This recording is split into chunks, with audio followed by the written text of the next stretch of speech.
तुकाराम माऊली ज्ञानेश्वर महाराज की जय। निधाय हृदि विश्वेशं विधाय गुरुवंदनं बालानां सुखबोधाय क्रियते तर्कसंग्रहः। श्रीगणेशं नमस्कृत्य पार्वती शंकरं परं मया चन्द्रजसिंहेन क्रियते पदकृत्यकम्। मादिदमहं मन्ये बालानामुपकारकं तस्माद्दितकरं वाक्यं वक्तव्यं विदुषा सदा। परत्वापरत्वयोः सलक्षणाः भेदाः।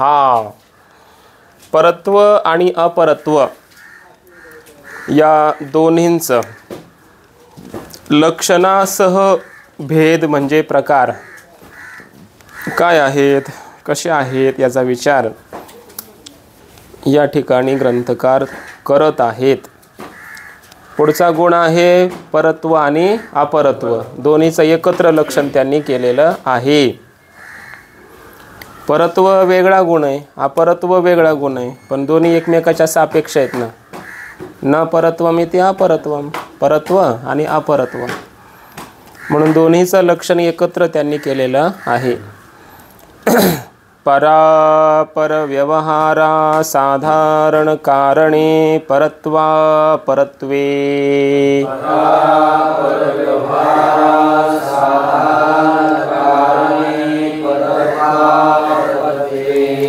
पृथिव्यादि चतुष्टय मनोवृत्तिनी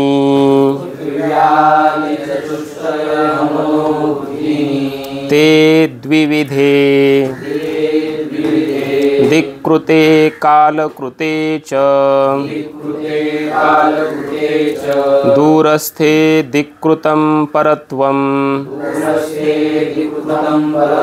समीपस्थे दिक्कृतं अपरत्वं ज्येष्ठे कालकृतं परत्वं कनिष्ठे कालकृतमपरत्वं.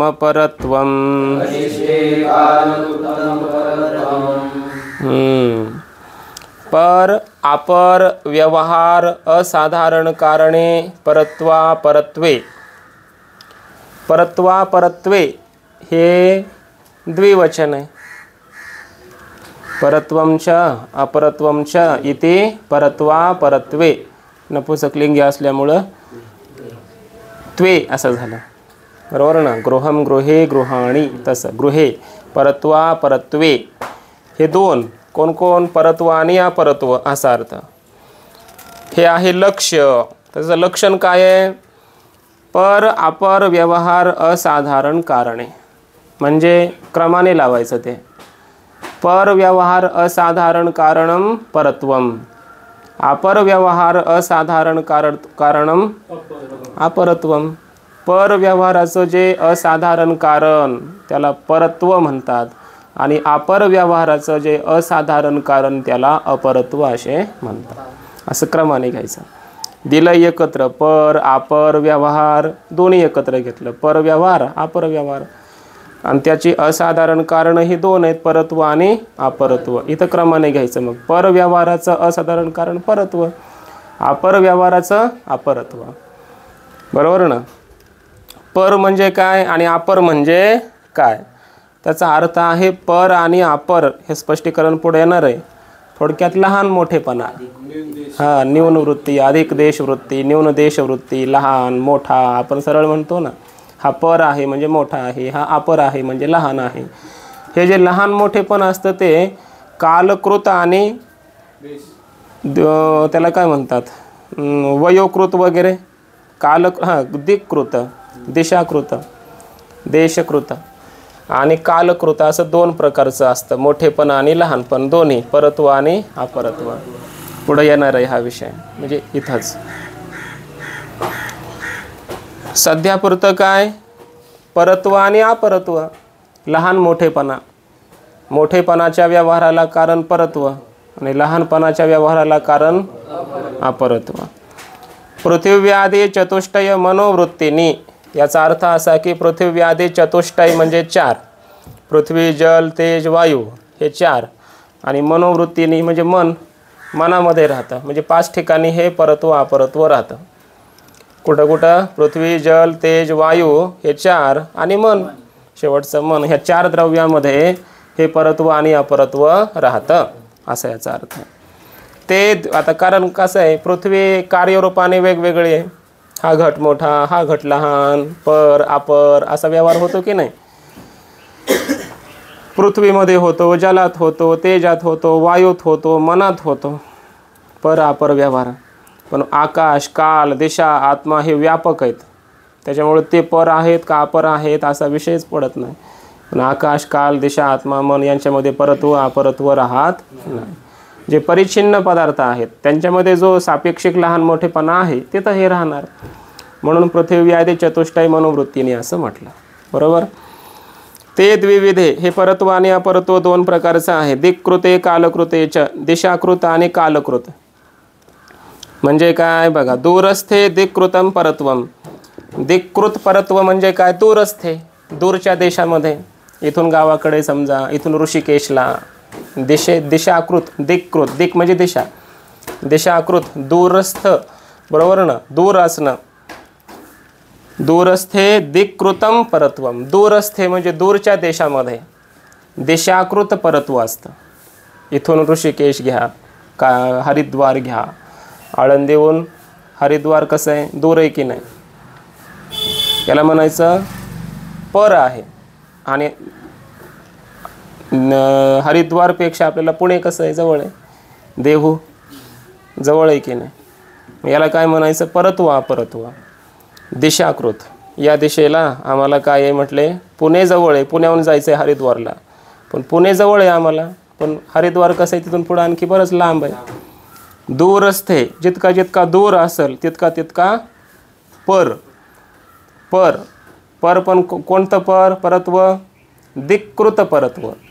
जितका जितका दूर देशामध्ये असेल तितका तितका दिक्कृत पर, आणि जितका जितका आपल्यापासून जवळ असेल, आपल्यापासून जवळ असेल त्याला म्हणायचं दिक्कृत अपरत्व.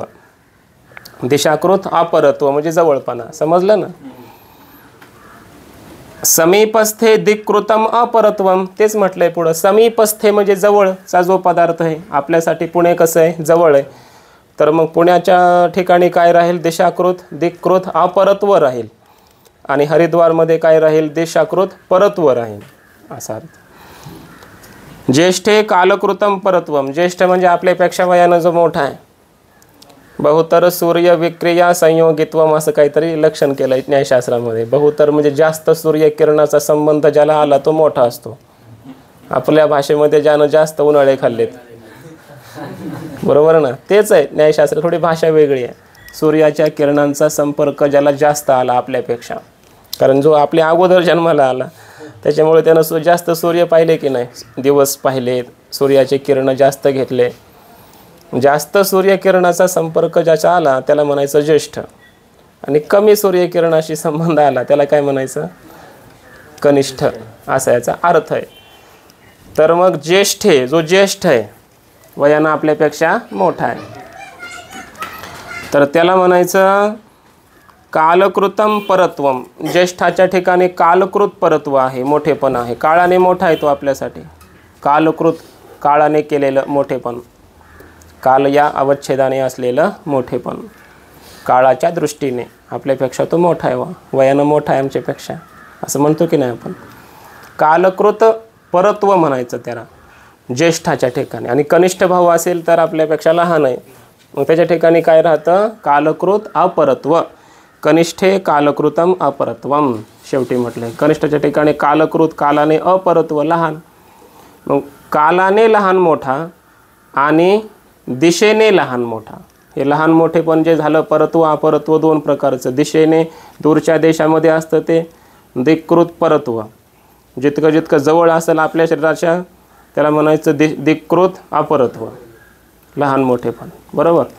आणि कालकृत परत्व अपरत्व, कालकृत परत्व कुठं राहीन, ज्येष्ठाच्या ठिकाणी, आणि कनिष्ठाच्या ठिकाणी कालकृत अपरत्व राहीन. जवळच्या पदार्थाच्या ठिकाणी दिक्कृत अपरत्व आणि दूरच्या पदार्थाच्या ठिकाणी धिक्कृत परत्व. समजतंय? असं परत्व आणि अपरत्व. पदकृत्यामध्ये म्हटलं परव्यवहारा साधारण कारणम परत्वम अपरव्यवहारा साधारण कारणम अपरत्वम इत्यर्थः. त्यांनी वेगवेगळं करून दिलं लक्षण. तर्कसंग्रहकारांनी मिक्स केलं होतं एकत्र परत्व आणि अपरत्व. पदकृत्यकार म्हटले जरा काल पुढं काय झालं, कारण पुढची पिढी पाहिली ना पदकृत्यकारांनी, त्यामुळे मोकळं करून दिलं जरा स्पष्ट. परव्यवहार असाधारण कारणम परत्वम. परव्यवहाराला, बरोबर ना, जास्त काळ, मोठा काळ किंवा जास्त जवळ, कमी जवळ, याला म्हणायचं परत्व अपरत्व. असा परत्वाचा जो व्यवहार होतो, जवळ लांबपणा, थोडक्यात जवळ लांबपणा आणि लहान मोठेपणा वयाने, याला म्हणायचं पर आणि अपर. तर या परव्यवहाराचं असाधारण कारण त्याला परत्व आणि अपर व्यवहाराचं जे असाधारण कारण त्याला म्हणायचं अपरत्व. समजतंय का? दंडादिवारणाय परव्यवहार इति. आता परत्वाचं लक्षण केलंय परव्यवहारा साधारण कारणम असं लक्षण केलंय, बरोबर. त्याच्यामधलं आपण जर परव्यवहार हे पद काढून टाकलं आणि फक्त असाधारण कारणम एवढंच पद ठेवलं कुणाच्या लक्षणात? परत्वाच्या. लक्षण काय शिल्लक राहील? असाधारण कारणत्वम परत्वम. जे असाधारण कारण असतं त्याला म्हटलं जातं पर. तर दंड पण असाधारण कारण आहे. मग घटनिर्मितीसाठी दंडाशिवाय घट होतो का? नाही. दंडसुद्धा घट उत्पत्तीसाठी आहे असाधारण कारण. त्या दंडाला म्हणावं लागेल पर. समजतंय? अतिव्याप्ती होते म्हणून म्हटलंय परव्यवहार इति. परव्यवहार हे पद दिलं मग त्याने. आता अतिव्याप्ती होत नाही, कारण आम्हाला घटनिर्मितीचा व्यवहार नाही पाहिजे इथं. आम्हाला व्यवहार पाहिजे परव्यवहार, जवळ लांबपणा, लहान मोठेपणा, बरोबर. याला पर अपर म्हणतात. तर पर म्हणजे दूरचा किंवा वयाने मोठा असा जो व्यवहार होतो परत, बरोबर. या व्यवहाराचं असाधारण कारण पाहिजे, त्याला म्हणतात परत्व, बरोबर. दंडावर जात नाही. कालादिवारणाय असाधारण इथे. काल साधारण कारण आहे सर्वांचं, म्हणून असाधारण असं पद दिलं पाहिजे. परव्यवहाराचं असाधारण कारण काळावर जात नाही हे लक्षण. परव्यवहारत्व वारणाय कारण येते. आता कारणम जर पद काढलं तर परव्यवहार असाधारणत्वम असं लक्षण होईल. परव्यवहार हा एक शब्द आहे, काल सांगितलं त्याप्रमाणे. परव्यवहार हा काय एक शब्द आहे. मग परव्यवहारामध्ये काय राहील? परव्यवहारत्व असाधारण आहे, बरोबर. घटामध्ये घटत्व असाधारण धर्म आहे. पटामध्ये पटत्व, पटाचा असाधारण धर्म आहे.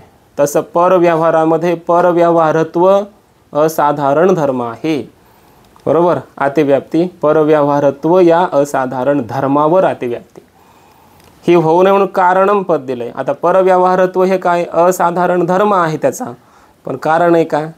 कारण पाहिजे आम्हाला. कारणम पद आहे. समजलं? एवम एव द्वितीय अपि बोध्यम. असंच दुसरे लक्षणात आहे तुम्ही जाणावं. अपरत्वाचं जे लक्षण आहे दुसरं, अपरव्यवहार असाधारण कारणम अपरत्वम, तर त्याची पण परीक्षा अशीच करायची म्हटले. दंडादिवारणाय अपरव्यवहार इति, कालादिवारणाय असाधारण इति, अपरव्यवहारत्व वारणाय कारण इति. हेच पदकृत्य त्याही लक्षणाचं आहे, सारखंच आहे असा अर्थ. समजला हा विषय? बरं. परत्व अपरत्व झालं. आता पुढचा गुण आहे गुरुत्व. बघा, गुरुत्व आकर्षणाचा शोध न्यायशास्त्रानं हजारो वर्षापूर्वी लावला, बरोबर ना. न्यायशास्त्राचे आचार्य प्रणेते मूळ कोण आहेत? महर्षी गौतम मुनी. कपिलांचं सांख्य,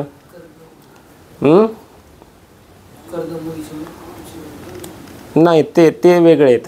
ते कपिल मुनी वेदांती आहेत तुमच्यासारखे. ते वेदांती होते. त्यांनी आपल्या मातेला उपदेश केला, भागवतात आईला सुद्धा उपदेश केला, मुक्त केलं, वेदांताचा उपदेश केला. श्रीमद भागवतामध्ये जो कपिल देवहूतीचा संवाद आलेला आहे तो श्रवणीय आहे. तो नाही विस्तारानं सांगत, फक्त एवढंच सांगतात कथाकार. मुक्त केलं, आईला उपदेश केला, मग वयाचं मोठेपण नसतं तेवढं काय उपदेश केला हा विषय महत्त्वाचा आहे ना. तिथं वेदांताचा उपदेश केला ते वेगळे. न्यायशास्त्राचे प्रणेते असणारे जे कपिल आहेत ते वेगळे. गौतम आहेत, गौतम ऋषी ते वेगळे. कपिल मुनी सांख्याचे प्रणेते आहेत ते वेगळे आणि भागवतातले वेगळे.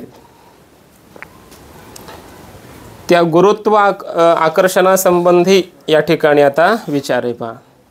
आद्यपतना समवायी कारणं गुरुत्वं पृथिवी जलवृत्ती. आद्यपतन असमवायी कारणं. आद्यपतनाचं जे असमवायी कारण असतं त्याला म्हणतात गुरुत्व. कोणी लावला हा शोध? न्यूटनने म्हणतो लावला असं प्रसिद्ध आहे ना. तो म्हटला आईन्स्टाईन का? न्यूटनच ना. आईन्स्टाईनचा कोणता आहे? सापेक्षवाद ना. हां, तर न्यूटन बरोबर आहे. तर तो म्हणे असं झाडाखाली बसलेला होता, त्या झाडावरून ते फळ जे आहे ते खाली पडलं.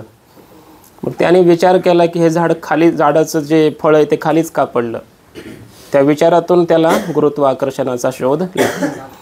पृथ्वीच्या भोवती काय आहे? एक गुरुत्वाचं आकर्षण आहे की जेणेकरून त्याला चुंबकीय क्षेत्र म्हणतात. पृथ्वी काय करते? त्या पदार्थाला आपल्याकडे आकर्षित करते. गुरुत्व आकर्षण हे त्या पृथ्वीच्या ठिकाणी काय आहे? गुरुत्व नावाचा धर्म आहे, गुण आहे. कुठं? पृथ्वीच्या ठिकाणी, पृथ्वीमध्ये आहे. मग पृथ्वी आपल्याकडे आकर्षित करते का? त्या ग्रहाच्या मध्ये असतं ते गुरुत्वाकर्षण. चंद्रावरही असं गुरुत्वाकर्षणही म्हणतात. चंद्रसुद्धा अनेक मोठे जे काही काही हे जे पडतात ना, उल्कापात होतो वगैरे, मोठे असे सूर्याचे गोळे पडतात कधी कधी वगैरे, ग्रहांचे तुकडे, तर तो चंद्र आपल्याकडे आकर्षित करतो, पृथ्वीपर्यंत येऊ देत नाही. म्हणून चंद्र ग्रह पृथ्वीचं संरक्षण करणार आहे असं म्हटलेलं आहे. आणि म्हणून गुरुत्व हे काही आत्ता कोणी शोधलं, आता जरी कोणी लावला असला तरी ते आमच्या शास्त्रामध्ये अनादी कालापासून वर्णित आहे. ब्रह्मगुप्त नावाच्या ऋषींनी 1000 वर्षापूर्वीच लिहून ठेवलेलं आहे की पृथ्वी ही आपल्याकडे प्रत्येक वस्तू खेचते. आणि त्याच्यानंतर 500 वर्षानंतर भास्कर 2 नावाचे एक महान शास्त्रज्ञ होऊन गेले भारतातले म्हणजे ऋषी, त्यांनी मग याला गुरुत्वाकर्षण नाव दिले. अच्छा, असे बरेच आहेत शोध की ते मुळात आपल्याच ऋषीमुनींचे आहेत लावलेले शोध, परंतु ते अप्रसिद्ध राहिले आपले. कशामुळे राहिले? कशामुळे राहिले? त्याची कारणं अनेक आहेत. पहिली गोष्ट अशी की आपले जे लोक आहेत ते ज्ञानात रमलेले आहेत, सिद्धांतात, दृष्टांतात नाही. हे दृष्टांत आहेत सगळे, हे भूगोल आहे, हे विज्ञान आहे, ह्याच्या पलीकडं तत्त्वज्ञान आहे. आणि आपली ऋषीमुनी तत्त्वज्ञानात रमलेले असायचे. याला जास्त महत्त्व देत नव्हते भौतिक पदार्थांना, कारण ते भौतिक पदार्थाला रुसून तर वनात गेले होते ना. याला जास्त त्याने मग शोध लावले, लिहून ठेवलं, हे केलं, पण त्याला जास्त महत्त्व दिलं जात नव्हतं. आत्मस्वरूपात रमलेले असायचे. पण त्यांच्या नंतरचे जे शिष्य परंपरा होती, शिष्य परंपरा जी वाढत आपल्यापर्यंत आली, तर ही मग त्या लोकांनी पण काय केलं? तसंच केलं. सिद्धांताला महत्त्व दिलं आणि हे भौतिकता, दृष्टांत याला महत्त्व दिलं नाही. असंच होत आलं पुढं दुर्लक्षित राहिले ह्या गोष्टी. आणि आताच्या काळाचा विचार केला तर मग लोक आळशी बनले, प्रमादी बनले, त्यांना याची आवश्यकता वाटत नाही. ज्ञानेश्वरीमध्ये कित्येक विचार आहे, काय विचार आहे, परंतु त्याचा तरी कोण विचार करतं? ज्ञानेश्वरीतील भूगोल, ज्ञानेश्वरीतील विज्ञान, ज्ञानेश्वरीतील नीती, व्यवहार, राजनीती, कितीतरी विषय आहेत असे स्वतंत्र ते चिंतनीय आहेत. आणि त्याचा पण विचार नाही केला जात. दृष्टांतातून माऊलीने एक शोध सांगितलेले आहेत अशा प्रकारचे, दृष्टांतातून फक्त. माऊली म्हणतात, जे लखलखित तेज दिसे, म्हणजे पाण्यावर पाणी आदळल्याच्या नंतर एक लखलखित तेज निर्माण होतं, त्यालाच वीज म्हणतात. पाण्यापासून वीज निर्मिती होते, माऊलींनी सांगितलेलं आहे. असे अनेक आहेत दृष्टांत, सिद्धांत वगैरे. पण त्याच्यामध्ये काय राहिलं, आपल्या ह्याच्यापासून दूर राहिली लोक, चिंतनापासून दूर राहिली. जे काही संत महात्मे होते ते अनुभूतीत रंगलेले होते, बाकीचे लोक प्रमादी होते, म्हणून राहिलं पाठीमागे. तर आता पहा, आद्यपतन असमवायी कारणम गुरुत्वम. आद्यपतनाचं, एखादी वस्तू वर फेकलेली आहे तर ते खाली येत असतानाचा पहिला क्षण, आद्य क्षण म्हणायचं त्याला. काय म्हणायचं? आद्य क्षण. वर न जाता कुठेतरी त्याची जे वर फेकला पदार्थ, चेंडू वर फेकलाय किंवा फेकलाच पाहिजे असं नाही, आंबा अगोदरच झाडाला आहे, तिथून तो वर न जाता खाली येताना, खाली पडत असताना पहिला जो क्षण आहे, त्या आद्य क्षणामध्ये जे पतन होतं त्याला आद्य पतन म्हणायचं. प्रथम क्षणवृत्ती पतन. आणि त्या पतनाचं असमवायी कारण. कोणतं कारण? पुढे येणार आहे आता, याचं स्पष्टीकरण जास्त आपण आता नाही करणार, कारण कारण विचार पुढे येणार आहे. समवायी कारण, असमवायी कारण, निमित्त कारण येईल थोड्या दिवसामध्ये, 4-2 दिवसात. तर त्यावेळेस हा विचार पाहू. सध्या फक्त ध्यानात एवढंच ठेवायचं की प्रथम क्षणामध्ये जे पतन होतं, पडतं, पदार्थ पडतो, तर त्या आद्य पतनाचं असमवायी कारण, पदार्थ खाली पडला का, त्याचं कारण असमवायी कारण आहे गुरुत्व. पृथ्वीमध्ये वगैरे गुरुत्व आहे, आणि त्या गुरुत्वाच्या आकर्षणामुळे आद्य क्षणामध्ये पतन घडलं, खाली येणं घडलं आद्य क्षणामध्ये. म्हटले मग द्वितीय क्षणामध्ये, तृतीय क्षणामध्ये तो खालीच येतोय ना, तर त्याचं कारण गुरुत्व नाही, त्याचं कारण आहे वेग. त्याचं कारण काय आहे? वेग. त्या गुरुत्वानं फक्त स्टॉप केलं त्याला आणि खाली ढकलून दिलं, टच केलं. पहिल्या क्षणामध्ये पतन झालं, दुसऱ्या क्षणात त्याच्यामध्ये वेग आला, आणि वेग आला की वेगामुळं मग तो खाली पडला पदार्थ. बरोबर ना? पुढच्या पतनाला कारण कोण आहे? द्वितीय क्षणातल्या पतनाला, प्रथम क्षणातल्या पतनाला कारण कोण आहे? गुरुत्व. द्वितीय क्षणातल्या वेग, तृतीय क्षणातल्या वेग. पुढं जे पतन होत आलं पडेपर्यंत पृथ्वीवर, त्याला कारण कोण आहे? वेग. असं शास्त्राचं चिंतन आहे. समजलं? कुठं राहतं हे? पृथ्वी जलवृत्ती, म्हणजे पृथ्वीमध्ये आणि जलामध्ये हे गुरुत्व राहतं. समजलं? दंडादि वारणाय असमवायी इति. परीक्षा बघा आता पदकृत्यामध्ये. असमवायी हे पद काढून टाकलं, लक्षण काय शिल्लक राहील? आद्यपतन कारणम. आहे की नाही? आद्यपतन कारणम. तर आद्यपतनाचं कारण दंड पण असू शकतो की नाही? मग आद्यपतन झालं, कुठेतरी वरती असा पदार्थ ठेवला आहे, आपण दंडानं तो असा ढकलून दिला. आद्यपतनाचं पहिल्या क्षणामध्ये पतन जे घडलं त्याला कारण कोण आहे? मग दंड. आहे की नाही? मग खाली येताना द्वितीय क्षण, तृतीय क्षण, तेव्हा वेग. पण आद्य पहिलं पतन होण्यासाठी कारण कोण ठरला? दंड ठरला की नाही? कारण अतिव्याप्ती. दंडाला म्हणायचं का मग गुरुत्व? नाही, अतिव्याप्ती झाले. म्हणून म्हटलंय असमवायी इति. आम्हाला असमवायी कारण पाहिजे. दंड कोणतं कारण आहे? निमित्त कारण आहे. आम्हाला कोणतं कारण पाहिजे? असमवायी कारण पाहिजे. रूपादि वारणाय पतन इति. आता पतन पद काढून टाकलं, बरोबर? पतन पद काढलं म्हणजेच आद्य पतन काढून टाकलं, कारण पतन पहिलं पतन काढल्यामुळे आद्य राहील का? मग बरोबर ना? आद्य पतन पद काढलं, मग लक्षण काय शिल्लक राहील? असमवायी कारणम. बरोबर ना? असमवायी कारणाला म्हणायचं गुरुत्व. तर असमवायी कारण तर काही एक आहे का? मग अनेक आहेत ना असमवायी कारण. रूपादि वारणाय पतन इति. रूपावर अतिव्याप्त होत आहे. बरोबर? कुणावर? रूपावर. ध्यानात ठेवा फक्त. आता येईलच पुढं हा विषय, फार मजेशीर छान विषय, एकदम खूप महत्त्वाचा पण आणि एक मजेशीर. तंतू आणि तंतूला रूप आहे की नाही? तंतूचं रूप. बरोबर? पट रूप. बरोबर? तंतूचं कार्य कोण आहे? पट. आणि तंतुरूपाचं कार्य आहे पटरूप. समजतंय? मग तंतूचं रूप आहे म्हणून पटाला रूप आलं ना. तंतू म्हणजे धागे, त्या धाग्यांना कुठलं तरी रूप आहे म्हणून पटाला रूप आलं त्या वस्त्राला. तंतू रूप हे पटरूपाचं कोणतं कारण आहे? असमवायी कारण आहे. एवढंच ध्यानात ठेवा. कसं आहे वगैरे विश्लेषण ते कारण विचारामध्ये येईल, तेव्हा आपण हाच विचार करणार आहे. मग तंतूचं रूप हे पटरूपाचं कोणतं कारण आहे? असमवायी कारण. आणि असमवायी कारणाला गुरुत्व म्हणतात. इतकंच लक्षण केलं तर मग तंतूच्या रूपावर जाईल की नाही? तंतूचं रूप असमवायी कारण आहे पटरूपाचं. समजलं? अतिव्याप्ती म्हणून म्हटलं या ठिकाणी आद्य पतन असं पट ठेवलं. आता अतिव्याप्ती होत नाही. तंतूचं रूप कसं आहे? असमवायी कारण आहे. कोणाचं? पटरूपाचं. आम्हाला कशाचं पाहिजे? आद्य पतनाचं. आद्य पतनाचं असमवायी कारण पाहिजे. आहे का तंतुरूप? नाही. कोण आहे? गुरुत्व. समजलं? अतिव्याप्ती टळली.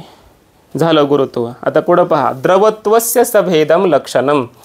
द्रवत्व या गुणाचं लक्षण, प्रकार असं हे लक्षण. आद्य स्यंदना समवायी कारणम द्रवत्वम.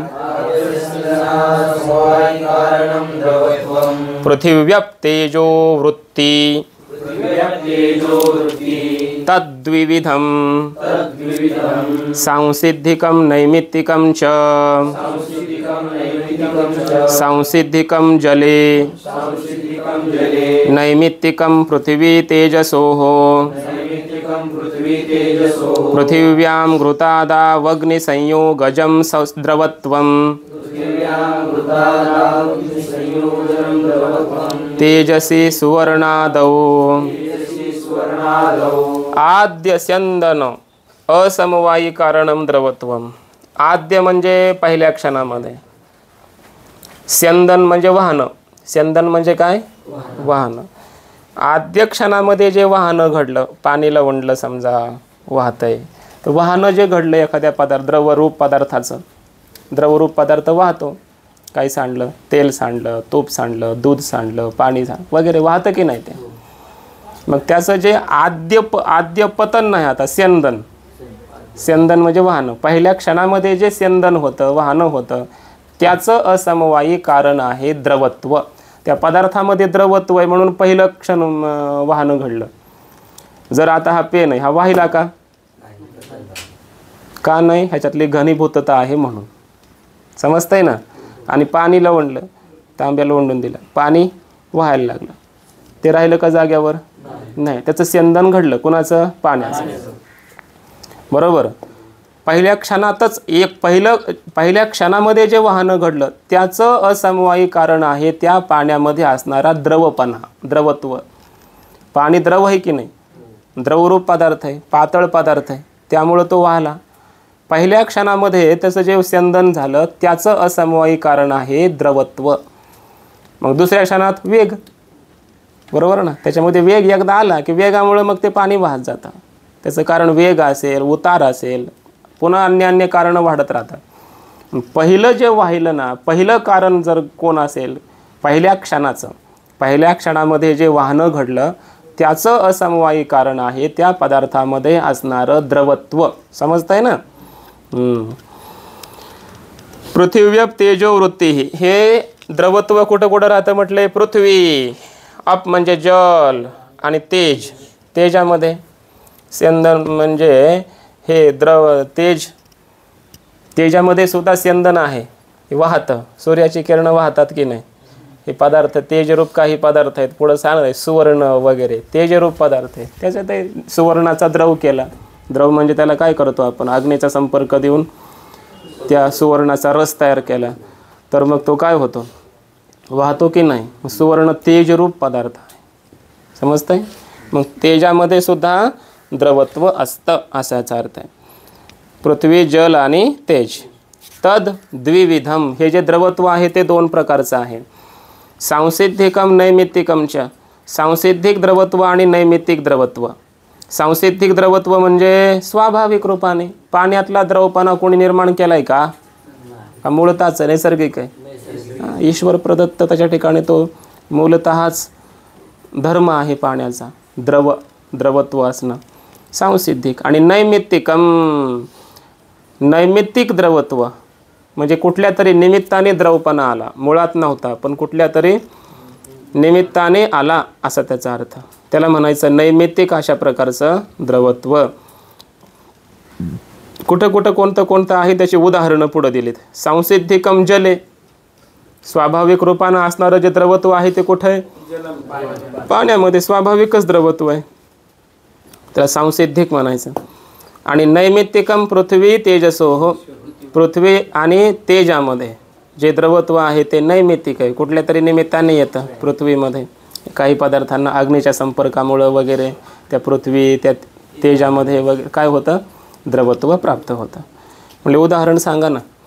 पृथिव्याम घृतादौ अग्निसंयोगजम द्रवत्वम, पृथ्वीमध्ये समजा घृत घेतलं त्याने, घृत म्हणजे एक प्रकारची पृथ्वीच आहे की नाही, घृत. त्या घृताच्या ठिकाणी, कारण पृथ्वी भूमी, चारा पृथ्वीच आहे, चाऱ्यापासून गाईनं चारा खाल्ला, दूध झालं, दूध पृथ्वीच आहे, दुधापासूनच दूध तापवलं, त्याचं काय दही झालं केलं, दह्याचं पुन्हा काय केलं? घुसळण केलं, मंथन केलं, आणि त्यामुळं काय आलं? लोणी, लोणी कडवलं, काय झालं? तूप. बरोबर ना. पृथ्वीचाच एक पदार्थ आहे, पृथ्वीचाच एक घटक आहे, कोण? तूप. आणि आपल्या शरीरामध्ये पृथ्वीचा पदार्थ, पृथ्वीचं तत्व जास्त आहे. आपल्या शरीरामध्ये पृथ्वी आहे, जल, तेज, वायू, आकाश सगळंच आहे आपल्या शरीरामध्ये, पण पृथ्वीचा अंश कसा आहे? जास्त आहे. म्हणून आपल्या देहाला पार्थिव देह म्हणतात, बरोबर, पृथ्वीचा. म्हणून तूप खाल्लं पाहिजे. ह्याचं उत्तर हे आयुर्वेदाचं, की आपलं शरीर कसं आहे? पार्थिव. आणि घृतही कसं आहे? पृथ्वीचा सार अंश आहे. म्हणून आपल्या शरीराला पुष्ट करणारं, आपल्या शरीराला, मनाला, बुद्धीला चालना देणारं, आवश्यक असणारं काय मानलं जातं? त्याचं कारण हे, कारण दोन्हीचा धर्म आहे ना, ते पार्थिव आहे आणि हे पार्थिव आहे. बरं, पार्थिवच आहे असं नाही, तर पृथ्वीचा पुन्हा काय आहे? तो सार आहे, सार. पृथिव्याम घृतादौ, घृत कसं आहे मुळात? ते आटून बसतं की नाही? आटून बसलं, त्याचं घनीभूतता त्याला प्राप्त झाल्यानंतर आपण ते काय करतो? पुन्हा तापवतो. मग तापवल्यामुळं अग्निसंयोगजम, अग्नीच्या संयोगामुळं द्रवत्व त्या ठिकाणी उत्पन्न होतं. तेजसी सुवर्णादौ, तेजामध्ये काय? सुवर्ण वगैरे हे तेजरूप द्रव्य आहे, तर त्या सुवर्णालाही आपण अग्नीच्या संपर्कामुळं द्रवीभूत करू शकतो. म्हणजे निमित्तानंच आलं की नाही. तुपामध्ये किंवा त्या सुवर्णामध्ये जे द्रवत्व आलं ते कसं आहे? नैमित्तिक आहे का स्वाभाविक आहे? नैमित्तिक आहे. आणि पाण्यामध्ये द्रवत्व स्वाभाविक आहे, सांसिद्धिक आहे. दंडादि वारणाय असमवायी इति, लक्षण पहा. आद्यस्यंदन असमवायी कारणम द्रवत्वम, असं लक्षण आहे. असमवायी कारण हे पद आपण काढून टाकलं, असमवायी हे पद काढून टाकलं, असमवायी एवढं पद काढलं. आद्यस्यंदन कारणम एवढं पद राहील शिल्लक. आद्यस्यंदनाचं कारण दंडही असू शकतो. दंडामुळे पाणी लोटून दिलं, त्यामुळं काय झालं? स्यंदन झालं. कशामुळे? ह्या दंडामुळं झालं. निमित्त कारण आहे की नाही दंड स्यंदन होण्यासाठी, म्हणजे होऊ शकतो. तर मग दंडालाच म्हणावं लागेल द्रवत्व, अतिव्याप्ती. म्हणून म्हटलंय असमवायी. आम्हाला असमवायी कारण पाहिजे, निमित्त कारण नाही. दंडावर जाईल का आता? दंडावर आता जात नाही. दंड निमित्त कारण आहे. रसादे वारणाय स्यंदन येते. आता स्यंदन पद काढून टाकलं तर मग आद्य स्यंदन हे पद पूर्णच निघून जाईल, बरोबर. वाहनच गेलं, त्यामुळं पहिलं आणि दुसरं वाहन काय राहिलं आता?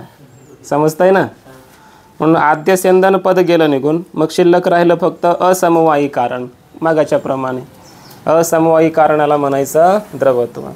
तर हे लक्षण मग म्हटले. आता इथं तंतूचं रूप सांगितलं होतं अगोदर, बरोबर ना. पटरूपाचं असमवायी कारण आहे. आता सांगतात रस. रसादे वारणाय स्यंदन इति. रस, रस शब्दाचा अर्थ आहे अवयव रस, अवयवी रस, बरोबर ना. अवयव उदाहरणार्थ समजा आपण घेतले ऊसाचे कांडे, ऊसाचे कांडे आहे ना, ऊसाची कांडे आणि ऊस अवयवी. अवयव, अवयव कोण आहे? ऊसाची कांडे. आणि अवयवी कोण बनला? ऊस. एक एक कांडे म्हणजे अवयव आहेत त्याचे, आणि पूर्ण ऊस काय आहे? अवयवी. मग रस अवयवात आहे का अवयवीत पण आहे का दोन्हीत आहे? का ऊसात आहे म्हणजे अवयवात आहे? एका एका कांड्यामध्ये रस आहे की नाही? अवयवात रस आहे म्हणून अवयवीत रस आला की नाही? मग अवयवी अशा ऊसामध्ये रस आला कारण अवयवात अगोदर तो आला होता. म्हणून अवयवातला रस हा अवयवीतल्या रसाचं असमवायी कारण असतं. कोणतं कारण? असमवायी कारण. फक्त एवढं.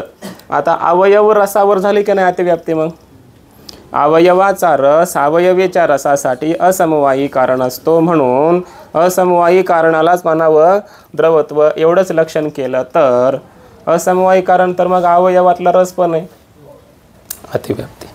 म्हणून म्हटलं काय म्हटलं? स्यंद नाही ती, आद्य स्यंद नाही ती. आता अतिव्याप्ती होईल का अवयव रसावर? नाही होत. का नाही होत? कारण अवयवातला रस असमवायी कारण आहे, पण कोणाचा? अवयवी रसासाठी. बरोबर. पण आम्हाला पाहिजे आद्य स्यंदनाचं असमवायी कारण. आता अतिव्याप्ती होत नाही. आहे का हे अवयवातला रस आद्य स्यंदनाचं असमवायी कारण आहे का? नाही. चला पुढचा गुण. स्नेह. स्नेहस्य लक्षणम चूर्णादिपिंडी भाव हेतुर्गुणः स्नेहः.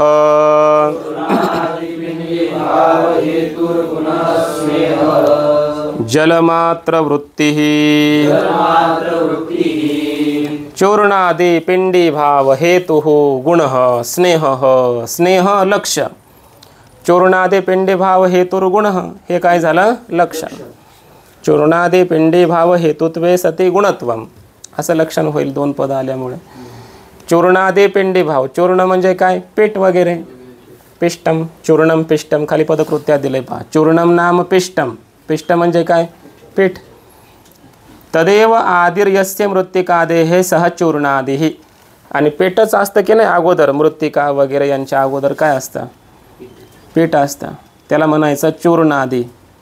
बरोबर. चूर्णादिः सह चूर्णादिः. तस्य पिंडी भावः नाम संयोग विशेष. त्यांचा पिंडी भाव होणं म्हणजे काय? संयोग विशेष. पीठ आहे समजा गव्हाचं ज्वारीचं, बारीक बारीक बारीक त्याचे कण असतात पिठाचे, चूर्ण आहे. तर त्या चूर्णादिकांचा पिंडी भाव झाला. पिंडी भाव झाला म्हणजे एक पिंड बनला. पिंड म्हणजे एकत्र आला, गोळा बनला. त्याला आपण काय म्हणतो? त्या गव्हाचं पीठ मळलं. बरोबर ना? आणि त्याचा काय झाला? उंडा, बारीक उंडा झाला. किंवा मोठा अगोदर त्याला मळून काय केलं? ते कणिक तयार मळून त्याचा मोठा गोळा आपण अगोदर बनवतो. बरोबर ना? त्याला म्हणायचं पिंड, पिंडी भाव. मग चूर्णादिकांचा असा पिंडी भाव होण्याकरता जो हेतू आहे आणि गुण आहे त्याला म्हणायचं स्नेह. त्याला काय म्हणायचं? स्नेह. बरोबर. जलमात्र वृत्ती. जलामध्ये राहतो. पाणी टाकलं म्हणून गोळा झाला की नाही? पाणीच टाकलं नाही तर पिठाचा गोळा बनतो का? त्या पाण्यामध्ये एक धर्म आहे स्नेह, स्नेहता, स्निग्धता. बरोबर ना? कुणामध्ये धर्म येतो? पाण्यात आहे. पाणी तूप टाकलं तर होईल का बरं? तेल टाकलं होतं का? पाणीच टाकावं लागतं त्याला. मग पाणी टाकल्यामुळं पिंडी भाव झाला. मग तो मातीचा असेल किंवा कणकीचा वगैरे असेल, पिठाचा असेल. बरोबर. मग त्या पाण्यामध्ये स्नेह नावाचा गुण आहे. कुणामध्ये? पाण्यामध्ये. कोणता गुण आहे? स्नेह, स्नेहन, स्निग्धता असा त्याचा आहे. तो स्निग्धता नावाचा गुण किंवा स्नेह नावाचा गुण आहे. त्याच्यामुळं पिंडी भाव झाला. समजतंय ना? विज्ञान आहे हे. चूर्णादि पिंडी भाव हेतु गुणः स्नेह. समजलं ना? आता पुढं बघा. चूर्णम पिष्टम. पीठ. तदेव आदिर्यस्य मृत्तिकादेः सह चूर्णादिः. मृत्तिकादिकांचं चूर्ण वगैरे त्यालाच म्हणायचं चूर्णादि, चूर्ण इत्यादी. तस्य पिंडी भावः. त्याचा पिंडी भाव संयोग विशेष. ते सगळ्या त्या कणांना पिठातील एकत्र करणं, संयोग त्यांचा परस्परांचा करणं म्हणजे गोळा तयार करणं, संयोग विशेष. तस्य हेतु. बरोबर. धारणा आकर्षण म्हणतात त्याला. एकमेकाला धारण करून ठेवणं, एकमेकाला पकडून ठेवतात ते सगळे कण. कुणाचे? पिठाचे वगैरे. आणि काय एकत्र येतात, त्यांचं एकमेकाकडे आकर्षण होतं आणि एकमेकाला चिटकून बसतात. बरोबर ना? असा त्यांचा संयोग होतो सर्वांचा. तर हे होण्याकरिता तस्य हेतू हो निमित्त कारणम स्नेह, त्याचं निमित्त कारण काय आहे? स्नेह असा अर्थ. इथं हेतू शब्दाने घ्यायचं निमित्त कारण, आपलं हे असमवायी कारण नाही. त्याचं निमित्त कारण काय आहे? स्नेह. कालादौ अतिव्याप्ती वारणाय गुणपद, गुणपद काढला आपण लक्षणातून. काय लक्षण राहील शिल्लक? चूर्णादे पिंडीभाव हेतू हो. तर चूर्णादिकांचा पिंडीभाव होण्याकरता हेतू कोणतं? काल पण आहे की नाही? काळ आहे, कारण आहे. स्नेह म्हणावं लागेल त्या काळाला. अतिव्याप्ती म्हणून म्हटलं गुणपदम दत्तम, गुणपद दिलेलं आहे. समजलं ना? आता अतिव्याप्ती होईल का काळावर? काळ काय आहे?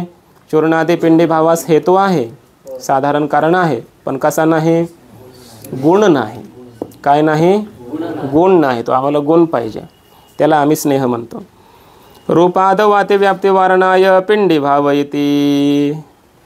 रूपादौ अतिव्याप्ती वारणाय पिंडी भाव. पिंडी भाव शब्द काढून टाका. पिंडी भाव चूर्णादि पण निघून जाईल ना. मग आता पिंडी भावच नाही तर चूर्णादिकांना हेतू व्हायचा काय संबंध आहे? चूर्णादि पिंडी भाव हे संपूर्णच पद काढलं, बरोबर. तर मग हेतुर गुण, हेतू असून जो गुण आहे एवढंच लक्षण शिल्लक राहील, बरोबर ना. हेतुत्वे सती गुणत्वम, हेतू असून जो गुण आहे. तर हे लक्षण स्नेहाचं चाललं कुणावर? रूपावर.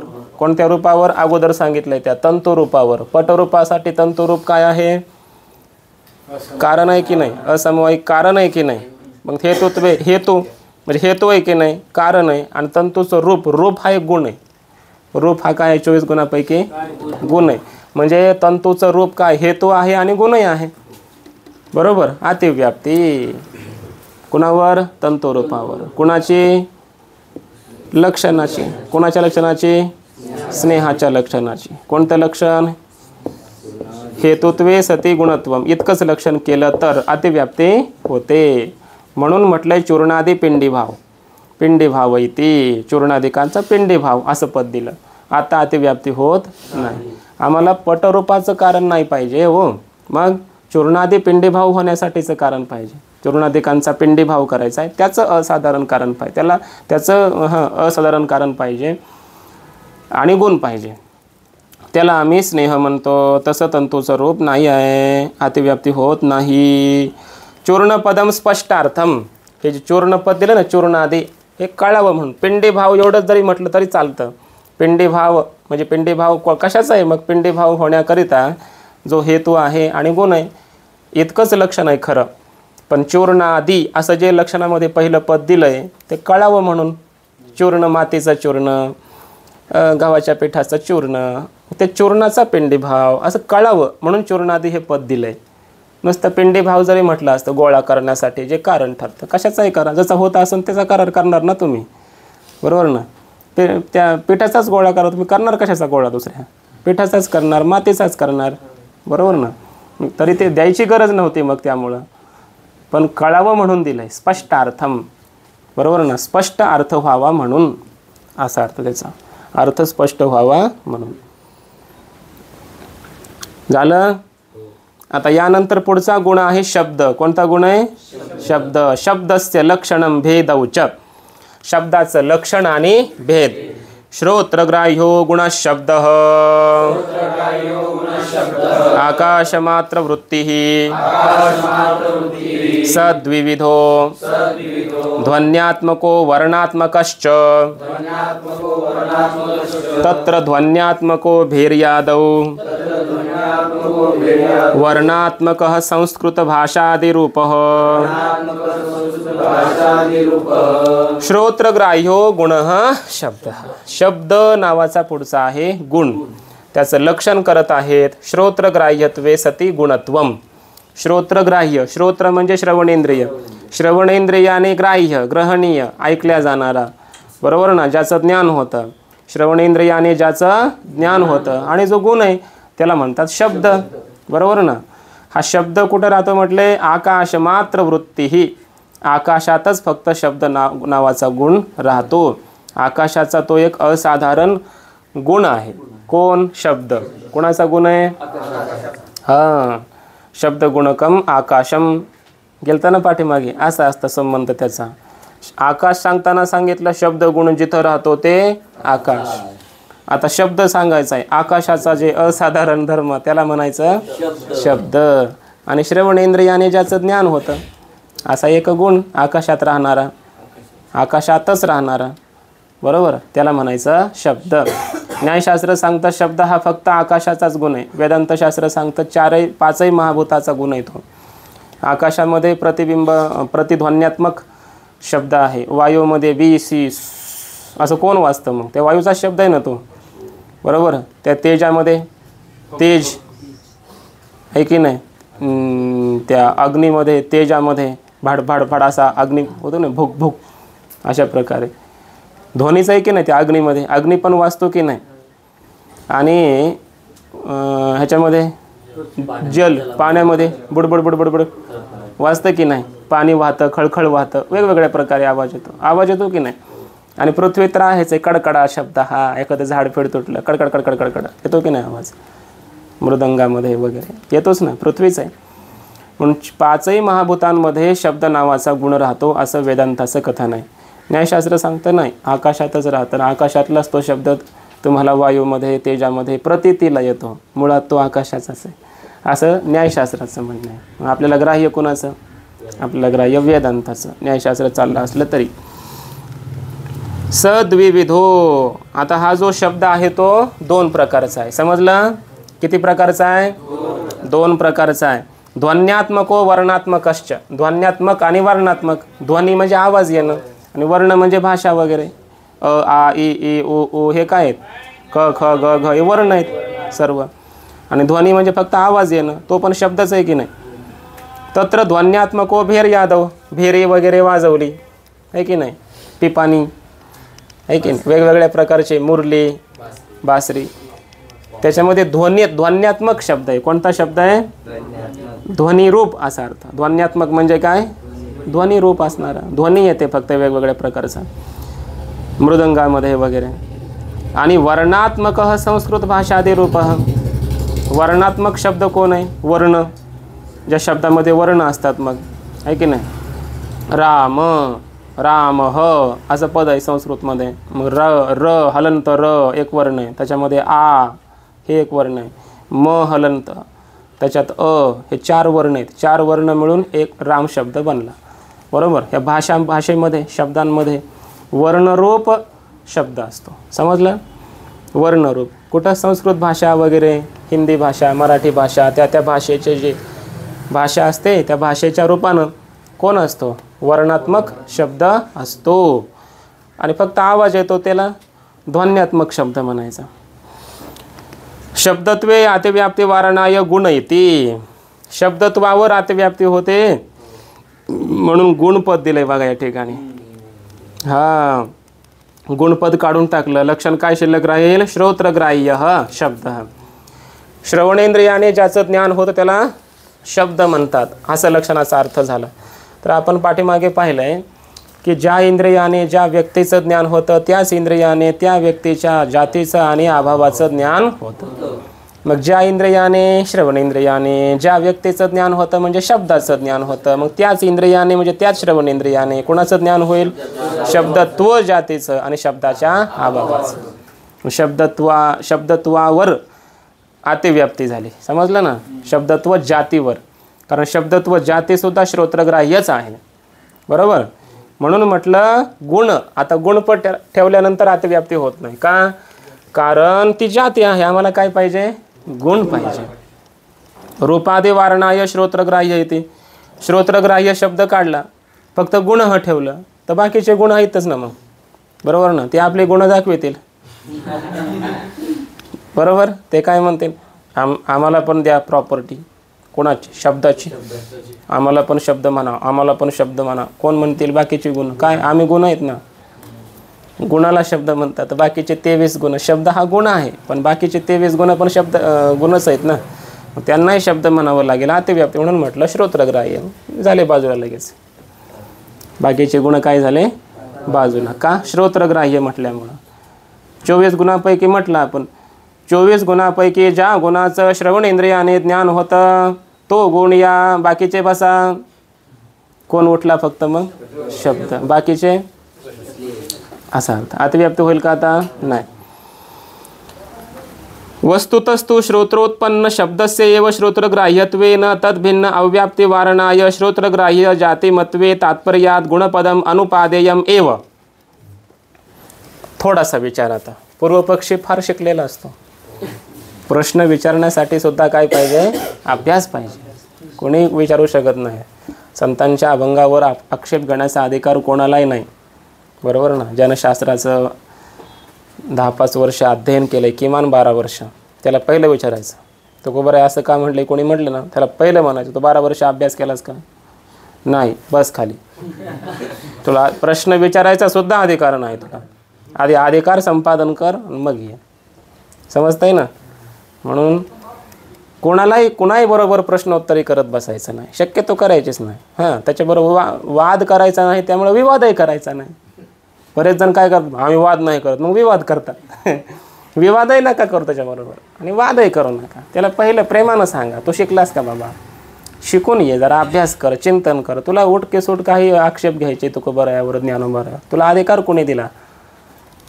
त्यांची उंची कुठं, तुझी उंची कुठं? तुझं घरात चालत नाही काही. आम्हाला शिकवाय, दुसऱ्यांना शिकवायला निघाला, असं त्याचा अर्थ होतो ना.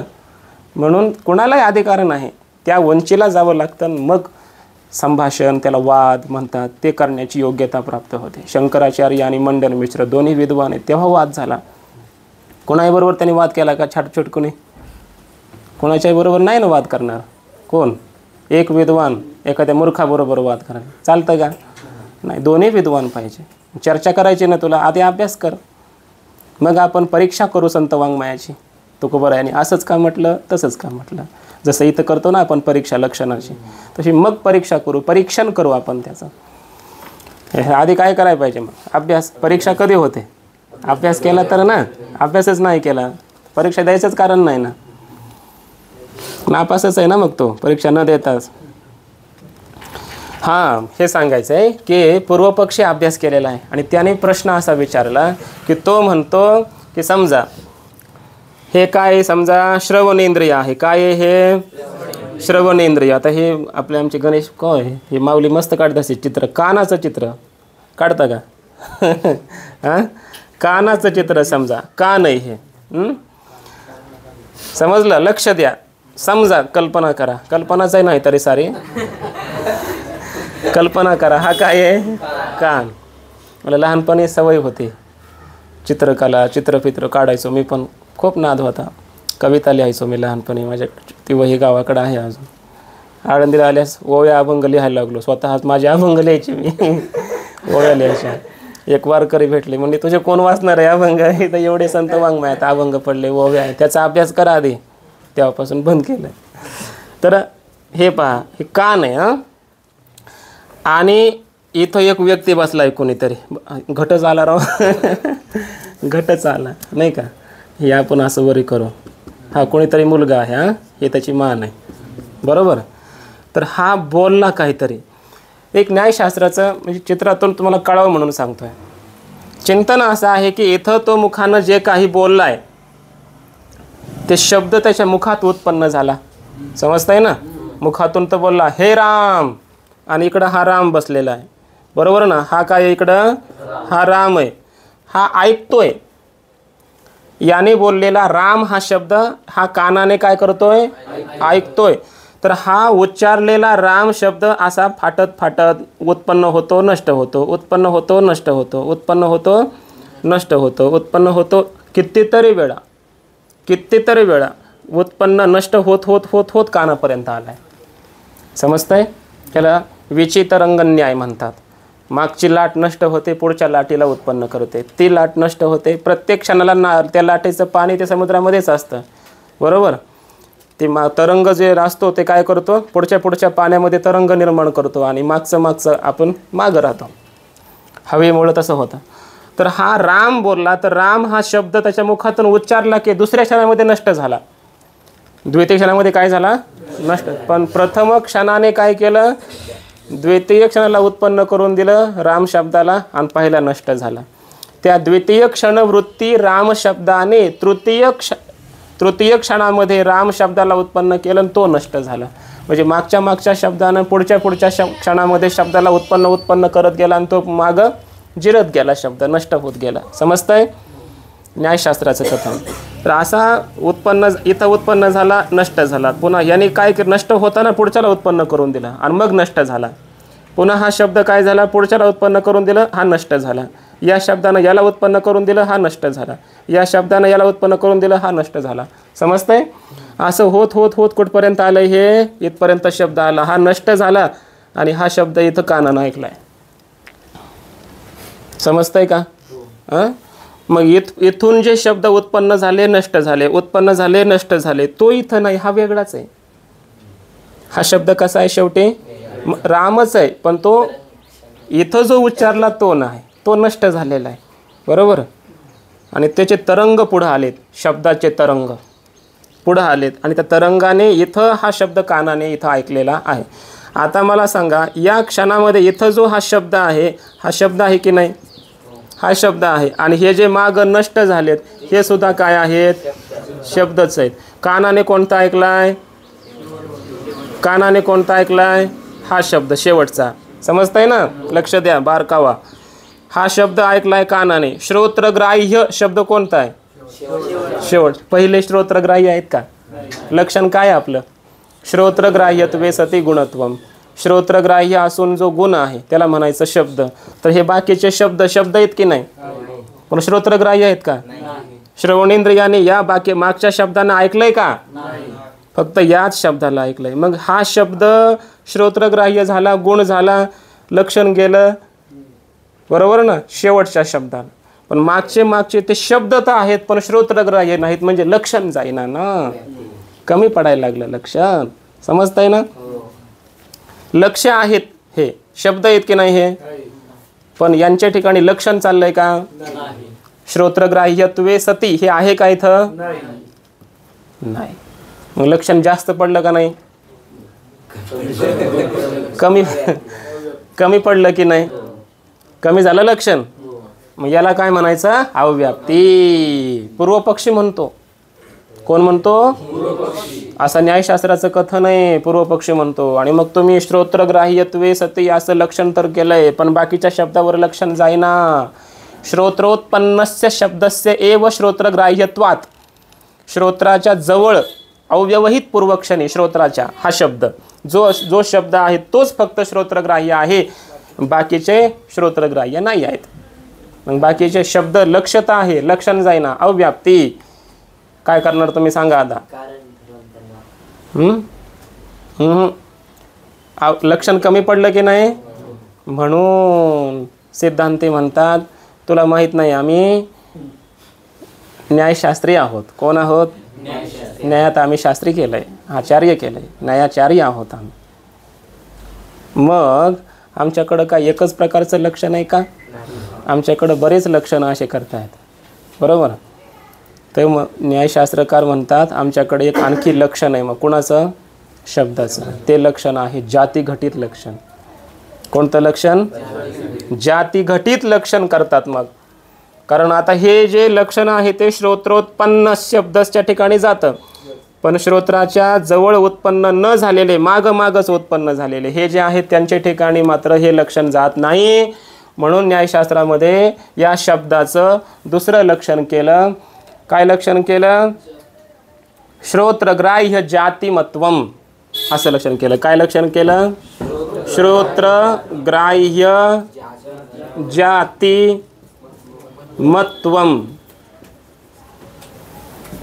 शब्दत्वम असं लक्षण केलं. समजलं? आता हे लक्षण केलं श्रोत्रग्राह्य जाती, शब्दत्व जाती. श्रोत्रग्राह्य जाती कोणती जाती? शब्दत्व जाती आहे. बरोबर? कारण श्रोत्रानेच ग्रहण शब्दत्व जातीचं पण होतं, शब्दाचं पण होतं आणि शब्दाच्या अभावाचं पण होतं. म्हणून श्रोत्रग्राह्य शब्दत्व जाती आहे की नाही? आणि या शब्दत्व जातीने मत म्हणजे युक्त, शब्दत्व जाती जिथं राहते तो शब्द असं लक्षण केलं. मग आता हे जे मागचे शब्द आहेत, बरोबर, हे मागचे शब्द, या शब्दामध्ये शब्दत्व आहे की नाही? आणि सगळं शब्दत्व जेवढं आहे याला अलौकिक प्रत्यक्ष म्हटलं न्यायशास्त्रात. एका शब्दत्वाचं ज्ञान श्रवणेंद्रियाला झालं की जगातल्या सर्व शब्दत्वाचं झालं. कारण या शब्दामध्ये काय आहे? शब्दत्व. कुठं? श्रोत्रोत्पन्न, जवळचा. हे शब्दत्व श्रोत्रग्राह्य आहे, बरोबर. तर हे शब्दत्व पण श्रोत्रग्राह्यच आहे. का? एका शब्दत्व एकच आहे ना. हे शब्द वेगवेगळे आहेत. शब्दत्व एक असतं, जाती एक असते. जाती कशी असते? एक असते. मग ही शब्दत्व जाते या अन्य शब्दांमध्ये असणारी जी शब्दत्व जाते ही सुद्धा श्रोत्रग्राह्यच आहे. शब्दत्व जाते तर आहे ना, जातेचा अलौकिक प्रत्यक्ष मानलं न्यायशास्त्रात. एका शब्दत्वाचं प्रकाशन झालं की जगातल्या सर्व शब्दत्वाचं प्रकाशन काय होऊन जातं? ज्ञानच होऊन जातं, त्या श्रवणेंद्रियाने होऊन जातं. म्हणून श्रोत्रग्राह्य शब्दत्व जाती झाले. जगातले सगळ्या शब्दांमध्ये शब्दत्व जाती आहे आणि ते श्रोत्रग्राह्यच आहे. आणि त्या शब्दत्व जातीनं युक्त जे आहे त्याला म्हणायचं शब्द. बरोबर समजतंय ना? आता या शब्दाचं प्रकाशन श्रोत्राने केलं इतकं तर मान्य आहे, बरोबर. बाकीच्या शब्दांचं प्रकाशन श्रोत्राने केलं नाही हेही मान्य आहे, बरोबर. पण या शब्दामध्ये जे शब्दत्व आहे या शब्दत्वाचं प्रकाशन किंवा ज्ञान कोणी केलं आहे? श्रवणेंद्रियाने. ज्या इंद्रियाने ज्या व्यक्तीचं म्हणजे शब्दाचं ज्ञान झालं, मग त्याच इंद्रियाने शब्दत्वाचं ज्ञान झालं, बरोबर. आणि एका शब्दत्वाचं या शब्दातल्या शब्दत्वाचं श्रवणेंद्रियाने ज्ञान झालं की या शब्दांमधल्या सुद्धा शब्दत्वाचं याच श्रवणेंद्रियाने ज्ञान झालं असं मानलं जातं. म्हणून सर्व शब्दत्व काय झालं? मग श्रोत्रग्राह्य झालं. सूक्ष्मता कळते का? मग सर्व शब्दत्व काय झालंय? श्रोत्रग्राह्य झालं. मग श्रोत्रग्राह्य शब्दत्व जाती आहे आणि शब्दत्व जातीनं युक्त कोण आहे? शब्द. असं शब्दाचं लक्षण केलं. श्रोत्रग्राह्य अशा शब्दत्व जातीनं जे युक्त असतो त्याला म्हटलं जातं शब्द. असं शब्दाचं लक्षण केलं. आता हे शब्दाचं लक्षण सर्व शब्दांवर जातं, कारण यांच्या ठिकाणी शब्दत्व जाती आहे आणि ही शब्दत्व जाती श्रोत्रग्राह्यच आहे. आणि श्रोत्रग्राह्य अशा या शब्दत्व जातीनं युक्तच आहेत हे बाकीचे शब्द. श्रोत्रग्राह्य जातिमत्वम हे लक्षण जाती घटित आहे आणि हे लक्षण मात्र जगातल्या यच्च यावत शब्दांच्या ठिकाणी जातं, कमी पडत नाही. समजलं? म्हणून पूर्व पक्षाला जी शंका उत्पन्न झाली होती तिचं उत्तर देण्याकरिता हे जाती घटित लक्षण दुसरं केलं. हां, जो शब्द श्रोत्रग्राह्य आहे, श्रोत्रोत्पन्न जवळचा, त्याच्या ठिकाणी हे लक्षण जातं. कोणतं? मुळात जे ग्रंथात केलं आहे ते श्रोत्रग्राह्यत्वे सती गुणः ते जातं. आता या शब्दावर जातं हे लक्षण. कोणत्या? श्रोत्राच्या जवळचा जो हा शब्द आहे त्या शब्दावर लक्षण जातं. कोणतं? पहिलं, बरोबर ना. श्रोत्रग्राह्यत्वे सती गुणत्वम हे लक्षण. पण बाकीच्या शब्दावर जायना गेलं ना, म्हणून हे लक्षण केलंय जाती घटित. आता हे जे श्रोत्रग्राह्य जातिमत्वम आहे ते सर्वांवरच जातं. पहिलं लक्षण फक्त या शब्दावर, बाकीच्यावर जायना गेलं आणि हे लक्षण सर्वांवरच जातं, बरोबर. असा याचा अर्थ आहे. इथपर्यंत आपण विचार केला. मग आता म्हटलंय बघा, इथे तात्पर्यात गुणपदम अनुपादेयमेव. आता गुणपद द्यायची गरज नाही. वरती गुण पद आलं तर लक्षणामध्ये श्रोत्रग्राह्य ते गुणत्वम. तर जाती घटित लक्षण केलं की गुणपदाची गरज. गुणपद का दिलं होतं? शब्दत्वावर जाऊ नये म्हणून, बरोबर ना. शब्दत्वावर जातीवर जाऊ नये म्हणून काय म्हटलं होतं? गुणपदम. आता शब्दत्वावर जातच नाही, कारण आम्हाला काय पाहिजे?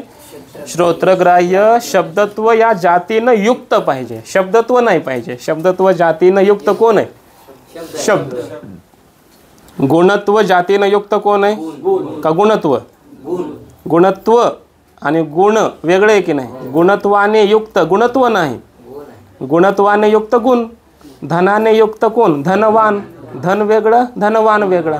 तसं शब्दत्व वेगळं आणि शब्दत्ववान वेगळा, बरोबर ना. शब्दत्व जाती आहे आणि शब्दत्ववान कोण आहे? शब्द, बरोबर ना. शब्दत्ववान पाहिजे आम्हाला, शब्दत्व नाही, बरोबर. त्यामुळे शब्दत्वावर जात नाही, आता जायचं काही कारणच नाही. म्हणून गुणपदम अनुपादेयम, गुणपद द्यायची गरज नाही आता लक्षणात, जाती घटित लक्षण केल्यानंतर. म्हणून म्हटलंय श्रोत्रग्राह्य जातिमत्वम शब्दत्वम असं लक्षण करून टाका, काही अडचण नाही तुम्हाला. खूपच काळजी असेल की सर्व शब्दावर जावं तर असं करा, बरोबर. हे लक्षण झालं. आता पुढचा गुण आहे बुद्धी. कोणता गुण आहे? बुद्धेर लक्षणम तद्भेदौच. हा बुद्धीचा आता फार मोठा विस्तार आहे, अगदी तर्कसंग्रहाच्या आता ग्रंथाच्या शेवटपर्यंत. त्या बुद्धीमध्ये आता प्रत्यक्ष खंड, अनुमान खंड, उपमान खंड, शब्दखंड, प्रमाण, हे 4 प्रमाण, त्यांच्या 4 प्रमा, कार्य, कारण, अनुमिती, सर्व विस्तार कुणाचा आहे? त्या बुद्धीचा. ज्ञान, बरोबर ना? बुद्धी म्हणजे ज्ञान. ते ज्ञान किती प्रकारचं आहे? स्मृती ज्ञान, प्रमाज्ञान. ते प्रमाज्ञानामध्ये पुन्हा 4 प्रकार: यथार्थ ज्ञान, अयथार्थ ज्ञान म्हणजे ब्रह्मज्ञान. हा सर्व एक शास्त्रीय विषय बुद्धीपासून पुढं सुरू होणार आहे. तो विषय आपण उद्यापासून पाहू. पुंडलिक वरदा हरिविठ्ठल.